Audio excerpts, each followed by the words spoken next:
Welcome to Behind the Welcome Sign. Sometimes it's hard to know where to begin when so much has happened. Do I start at the moment I became a target, or do I rewind and tell the whole story from the beginning as best as I can remember? I've decided to tell the whole story because only then will the pieces make sense. When I first came to this town, I was a nobody. No one knew my name, and honestly, I didn't realize how safe and peaceful that was. Ignorance truly was a kind of comfort. I grew to know two women from the area.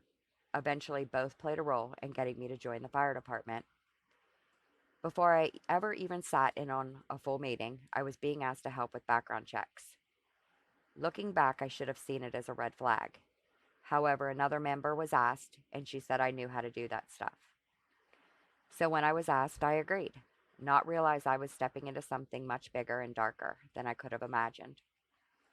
That one choice nearly cost me a friendship with someone I came to deeply care about. She and I both were used, and to this day, we still don't understand why. Maybe it was fear. Maybe somebody worried we'd uncover what was really going on. But instead of accountability, those with power tried to destroy her at her lowest point. Everything finally started clicking into place after one particularly explosive meeting. The chief at the time made it clear he wanted her out, and he'd use whatever means necessary to get it done. However, he was also a snake and denied any of his own involvement. When she walked away from that meeting, I ended up walking too. The days that followed were tense and chaotic.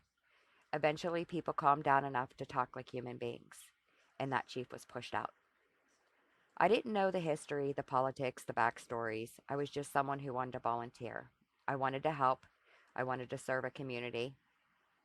But then we found the doctorate certificates, names taped over, then reprinted like nothing was wrong. That's when I thought, maybe I can be part of something better. Maybe change is possible. At the time, I believed the problem had been removed, the cancer, so to speak.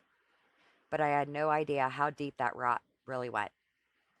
Soon enough, my friend, the one who had already endured so much, was once again the subject of lies and accusations. They claimed she stole from the department. They said she and her husband tried to write a check for cash using the fire department's account. I should have walked away then, but I didn't, because part of me believed in the good and what the fire department could be, and that was my mistake. We had a new chief, someone I was told was trustworthy. Ironically, I heard that from the same friend who had suffered so much. She still believed in people. But it turned out the rumors about her, they originated from him and another member, one I hadn't even met yet, who worked at the bank. I remember during the festival, we were running around zippered bank envelopes to a member's car, under direct order from those in charge. And my friend, she was never allowed to touch those envelopes. It made no sense. I was conflicted because the person I knew didn't match the rumors I was hearing. Eventually, I couldn't take it anymore and I told her the truth. All of it. The accusations, the whispers, the silence, the lack of evidence, and I apologized. That moment will stay with me because I should have spoken up sooner. I should have defended her when it mattered. Loudly, publicly, unapologetically. And that's why I'm here now, telling the story piece by painful piece.